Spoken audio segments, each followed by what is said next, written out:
Hello வணக்கம். இன்றைக்கி நம்ம டேலியில் ஆப்ஷனல் வவுச்சர் அப்படிங்கிறத பற்றி பார்க்க போகிறோம்.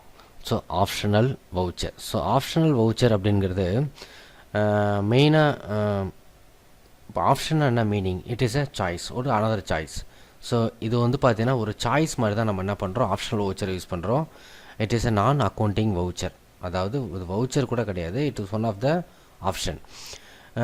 இந்த ஆப்ஷனல் வவுச்சர் அப்படிங்கிறத நம்ம எதுக்காக யூஸ் பண்ணுறோம் அப்படின்னா, நம்ம இப்போ ஒரு கஸ்டமர் என்ன பண்ணுறாங்க, ஒரு பொருளை சேல்ஸுக்கு ஒரு கஸ்டமர் வந்து கேட்குறாங்க ஒரு பொருளை. திடீர்னு என்ன பண்ணுறாங்க அப்படின்னா, ஒரு ½ hour கழிச்சு வந்து வாங்கிக்கிறேன் அப்படிங்கிறாங்க. இல்லை டுமாரோ கண்டிப்பாக வந்து வாங்கிக்கிறேன் அப்படின்னு சொல்லி என்ன பண்ணுறாங்க, ப்ராமிஸ் பண்ணுறாங்க. அப்போ என்ன பண்ணோம், நம்ம போட்ட வவுச்சர் வேஸ்ட் ஆகாமல் இருக்க என்ன பண்ணுறோம் அப்படின்னா, ஆப்ஷனல் அப்படிங்கிற அந்த ஆப்ஷனை நம்ம என்ன பண்ணுறோம், ஜஸ்ட்டு கிளிக் பண்ணிடுறோம். ஸோ கிளிக் பண்ணால் நமக்கு என்ன பண்ணோம், இது மாதிரி ஆப்ஷனல் அப்படிங்கிற ஒரு மார்க் வந்துடுது. ஸோ அப்போ என்ன பண்ணுறோம், இந்த மார்க் வந்துனால என்ன அர்த்தம் அப்படின்னா, நமக்கு வந்து ஸ்டாக்கையோ இல்லை ரியல் அக்கௌண்ட்ஸையோ எந்த விதமான அஃபெக்டும் பண்ணாது. இப்போ எக்ஸாம்பிள் நம்ம ஒரு 2 கீபோர்டு சேல்ஸ் பண்ண மாதிரி நம்ம காமிச்சோம்னா, அதில் ஆப்ஷனுங்கிற ஆப்ஷன்ஸ் யூஸ் பண்ணால் நமக்கு சேல்ஸ் பண்ண மாதிரி இன்வேர்ட்லியோ அவுட்வேர்ட்லியோ எந்த விதமான சேஞ்சஸும் நடக்காது. ஸோ எப்போ இந்த ஆப்ஷனல் அப்படிங்கிறத நம்ம ரெகுலர்னு மாத்திரமோ அது வரைக்கும் வந்து பார்த்திங்கன்னா நமக்கு என்ன பண்ணாது அப்படின்னா, நமக்கு அதே மாதிரி தான் இருக்கும். ஸோ அப்போ நம்ம என்ன பண்ணணுமா, ரெகுலர் அப்படின்னு சொல்லிட்டு நம்ம என்ன பண்ணணும், மாற்றினா மட்டும்தான் நமக்கு என்ன பண்ணும், அந்த பர்டிகுலர் ஆப்ஷனல் அப்படிங்கிற ஆப்ஷன்ஸை யூஸ் பண்ண பர்டிகுலர் வவுச்சர்ஸ் என்ன பண்ணும், அதோடைய நார்மல் ஒர்க் என்னவோ அதை ரியாக்ட் பண்ணும். ஸோ இப்போ என்ன பண்ணணும், நம்ம ஃபஸ்ட்டு இதை எப்படி ஆக்டிவேட் பண்ணுறது அப்படின்னு ஃபஸ்ட்டு பார்ப்போம். ஸோ என்ன பண்ணுறோம், நம்ம எப்போதும் போல் என்ன பண்ணுறோம்,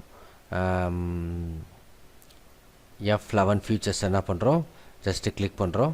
கிளிக் பண்ணோன்னே இங்கே வந்து பார்த்தீங்கன்னா நம்ம என்ன பண்ணுறோம், அக்கௌண்டிங் ஃபியூச்சர்ஸ் கிளிக் பண்ணுறோம். கிளிக் பண்ணோடனே வந்து பார்த்தீங்கன்னா நமக்கு இங்கே வந்து reversing Journal and optional voucher அப்படின்னு ஒரு ஆப்ஷன்ஸ் இருக்குது பாருங்கள். ஸோ இந்த ஆப்ஷன்ஸுக்கு என்ன பண்ணணும், நம்ம எஸ் கொடுக்கணும். ஸோ இந்த எஸ் கொடுத்தா தான் என்ன பண்ணும், உங்களுக்கு ஆப்ஷனல் வவுச்சர்ஸ் வந்து பார்த்தீங்கன்னா எனேபிள் ஆகும். ஸோ நம்ம ஆல்ரெடி வந்து பார்த்தீங்கன்னா எஸ் கொடுத்து நான் எனேபிள் பண்ணிட்டேன். இப்போ என்ன பண்ணுவோம், நம்ம ஒரு ஆப்ஷனல் வவுச்சர் என்ட்ரி போடுவோம். ஸோ ஆப்ஷனல் வவுச்சர் என்ட்ரி போடுறதுக்கு முன்னாடி என்கிட்ட எவ்வளோ ஸ்டாக் இருக்குது அப்படிங்கிறத பார்க்குறேன். நான் ஃபஸ்ட்டு போய்ட்டு ஸ்டாக் சம்மரி, என்கிட்ட வந்து பார்த்தீங்கன்னா கீபோர்டு வந்து பார்த்தீங்கன்னா மொத்தம் 50ல் 48 சேல்ஸ் பண்ணிட்டேன். ஃபஸ்ட்டு 2 மட்டும் இருக்குது. இப்போ என்ன பண்ண போகிறேன், நான் இந்த 2வையும் என்ன பண்ண போகிறேன், சேல்ஸ் வவுச்சர் போட போகிறேன். அதில் ஆப்ஷனல் அப்படிங்கிற ஆப்ஷன்ஸை எனேபிள் பண்ண போகிறேன். ஸோ என்ன நடக்குதுன்னு பார்ப்போம். அக்கௌண்டிங் வவுச்சர்ஸ் சேல்ஸ் போயிட்டேன், கேஷ் சேல்ஸ் கொடுத்துட்டு சேல்ஸ். இப்போ கீபோர்ட் 2 கீபோர்டு சேல்ஸ் பண்ணுறேன். அதில் என்ன பண்ணுறேன், ஆப்ஷனல் அப்படிங்கிற ஆப்ஷன்ஸை எனேபிள் பண்ணுறேன். டபுள் அண்டர்லைன் கொடுத்துருக்காங்க. ஸோ கண்ட்ரோல் எல்லை யூஸ் பண்ணுறேன், கொடுத்துட்டு கண்ட்ரோல் ஏ கொடுத்து சேவ் பண்ணிடுறேன். இப்போ என்ன பண்ணுவோம், நேராக நம்ம ஸ்டாக் சம்மரி பார்ப்போம். இங்கே பாருங்கள், அப்படியே அந்த 2 கீபோர்டு நம்மகிட்ட இருக்கிற அந்த இது ஸ்டாக் அப்படியே இருக்குது. ஆனால் நம்ம ஒரு வவுச்சர் நம்ம போட்டிருக்கோம். ஸோ அப்போது இந்த ஆப்ஷனல் வவுச்சர் மூலயமா நமக்கு வந்து பார்த்திங்கன்னா நம்மளுடைய ஸ்டாக்கோ எதுவுமே வந்து பார்த்திங்கன்னா எந்த விதமான சேஞ்சஸும் இருக்காது. ஸோ ஆப்ஷனல் அப்படிங்கிறத ரெகுலர்னு மாற்றுற வரைக்கும் நமக்கு எந்த விதமான சேஞ்சஸும் நடக்காது. ஸோ இன்கேஸ் வந்து பார்த்திங்கன்னா நம்ம எத்தனை ஆப்ஷனல் வவுச்சர் இது வரைக்கும் போட்டிருக்கோம் அப்படிங்கிறத நம்ம பார்க்கணும் அப்படின்னு நினச்சோம் அப்படின்னா, அப்போ என்ன பண்ண, நம்ம நேராக டிஸ்பிளே போகிறோம். அதில் எக்ஸப்ஷனல் ரிப்போர்ட் போகிறோம். அதில் போய்ட்டு என்ன பண்ணுங்கள், நீங்கள் ஆப்ஷனல் வவுச்சர் அப்படிங்கிற ஆப்ஷன்ஸை கிளிக் பண்ணிங்கன்னா நீங்கள் எத்தனை ஆப்ஷனல் வவுச்சர் போட்டிருக்கீங்களோ அத்தனையும் இங்கே வந்து பார்த்தீங்கன்னா ஷோ ஆகும். ஸோ அதை நம்ம என்ட்ரு பண்ணிவிட்டு கண்ட்ரோல் எல்லை ப்ரெஸ் பண்ணி ரெகுலர் கொடுத்துட்டு இப்போ கண்ட்ரோல் ஏ கொடுக்குறேன். இப்போ போய் நம்ம என்ன பண்ணுவோம், ஸ்டாக் சம்மரி பார்ப்போம். இங்கே பாருங்கள், நம்மகிட்ட ஸ்டாக்கே இல்லை. ஸோ நம்ம என்ன பண்ணுவோம், இப்போது கீபோர்டு வந்து பார்த்தீங்கன்னா ரியலாக எவ்வளோ ஸ்டாக் இருக்குது அப்படிங்கிறத பார்ப்போம். Display statement of inventory stock கொரியில் போய் கீபோர்டில் போடணும்னா இங்கே பாருங்கள், நமக்கு க்ளோசிங் பேலன்ஸில் 0 நம்பர்ஸ் இருக்குது.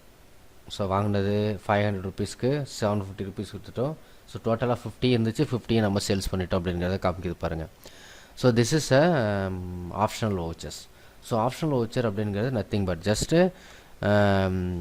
இது மாதிரி ஒரு ரியல் ட்ரான்சாக்ஷன் நடக்கும்போது வந்து பார்த்திங்கன்னா அது ஒரு 2 days 3 days நமக்கு தள்ளி போகிற மாதிரி அது மாதிரியான ஒரு ஃபீல் இருக்கும்போது நம்ம என்ன பண்ணுறோம், அந்த ஆப்ஷனல் வவுச்சர் நம்ம திரும்ப டெலீட் பண்ணிவிட்டு அந்த வவுச்சரை திரும்ப நியூவாக போடுறதுக்கு பதிலாக என்ன பண்ணால் ஆப்ஷனலுங்கிறத எனேபிள் பண்ணிட்டோம் அப்படின்னா நம்மளுடைய ரிப்போர்ட்டை எந்த விதத்துலேயும் பாதிக்காது. ஸோ அதுக்காக தான் நம்ம என்ன பண்ணுறோம், அந்த ஆப்ஷனல் வவுச்சர் அப்படிங்கிற ஆப்ஷன்ஸை நம்ம யூஸ் பண்ணுறோம். ஸோ என்னுடைய சேனல் உங்களுக்கு பிடிச்சிருந்துச்சு அப்படின்னா சப்ஸ்கிரைப் பண்ணுங்கள், லைக் பண்ணுங்கள், கமெண்ட் பண்ணுங்கள். நன்றி, வணக்கம்.